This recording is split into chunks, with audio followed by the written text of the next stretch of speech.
Varejao will have a home this season, but he'll have to wait a week until he knows where it is. The Sixers make a change, and Billy King is not part of Philly's future. We will let you know who's taking over. As the Clips struggle, their franchise cornerstone is getting closer to a return. But when will EB be back? Hello, everyone. Alongside Jalen Rose and Rick Carlisle, I'm Mark Morgan, and this is NBA Fast Break. We begin with the Phoenix Suns. The Suns visiting the Pacers in Indianapolis. Phoenix looking for its third straight victory. Amari Stoudemire and the Suns have won 4 straight against the Pacers. Second quarter, Suns up 11. On the pick and roll, Grant Hill to Amari for the slam. And the Suns' ability to make breathtaking plays look routine. I mean, look at this finish. That is almost an impossible play, and Stoudemire makes it look easy. After that free throw, Suns with a 13-point lead. We go to the fourth. Pacers down 2. Jamal Tinsley, watch this, tips the Nash pass, then lays full out into the crowd. The great save. It eventually leads to a Marquise Daniels reverse dunk. We're tied at 98. You don't see that every day at the Rucker Park.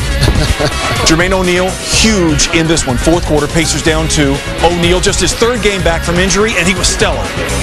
He's coming off a big game the other night at the Clippers where he went for 20 and 15. A 30-point, 13-rebound game tonight, Mark. This is great news for Indiana. Under 4 minutes left, Pacers up 2. Mike Dunleavy, bang! That's a 3-ball, 112-107 Pacers. And not an accident this year. Dunleavy shooting over 40% from the three-point line. By far his best year. And there he is again beyond the arc. He had 22. Under a minute left. Suns down 2. Dunleavy, tough fadeaway, won't go. And look at the Suns immediately into the transition game. It's Steve Nash, and he goes, you know what? I'm the open man. And this is where they get you. They keep coming at you. They didn't shoot the 3 well all night long.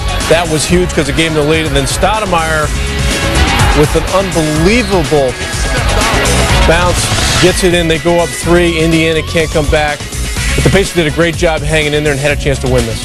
The final 121-117 for Nash. The 17 dimes a season high. Stoudemire's 42 a season high as well. The Suns have won 11 of their last 13. O'Neal 14 of 20 from the field, as we said, in just his 3rd game back from injury.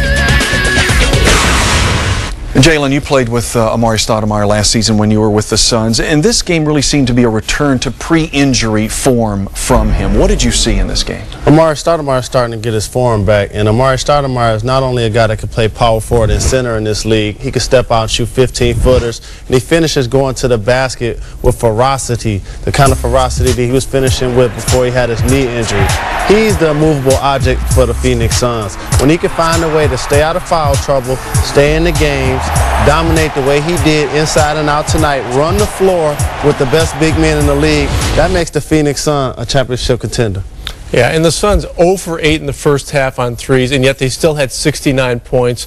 So they're feeling like they're doing okay. And then as the game goes on, they end up only 3 for 16, but the most decisive one, the one Nash hits to give them the 1-point lead. And on the ensuing play, Stoudemire gets the bounce, and then the Pacers are done. And this is a sequence you were talking about, Rick. Late, the Suns made all the big plays. Yeah, and Steve Nash in transition pulling up. Remember a couple years ago against Dallas, he hit a shot similar to that?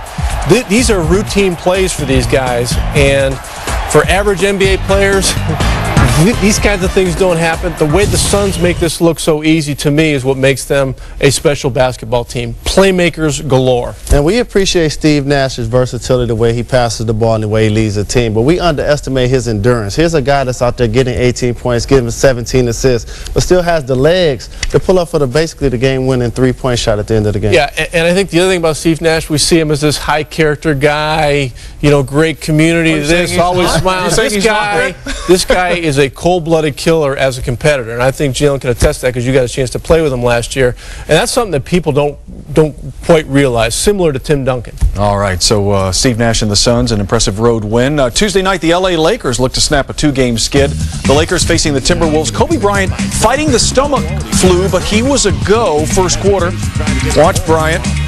I love it when guys go off the glass, Jalen. Well, the bad thing about the rest of the league is when Kobe Bryant is not feeling well, he's better than 90% of the rest of the guys. Look at Javaris Crittenden scooping this up, and then back to Kobe for the 360, and we're going to take another look at this, John. Is there a way we could possibly nominate that for the top play on ESPN right now? I think there's a possibility. We move to the third now. Look at Kobe again, and the foul.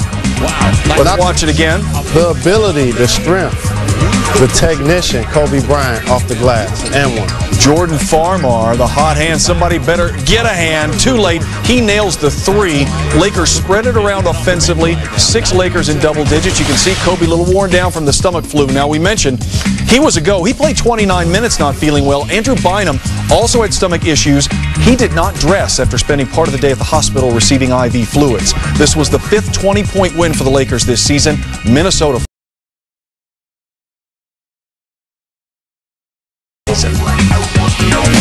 Wednesday night, you can catch these Lakers in action as Kobe and the guys travel to the Mile High City to take on the Nuggets. It all takes place at 9 p.m. Eastern, only on ESPN.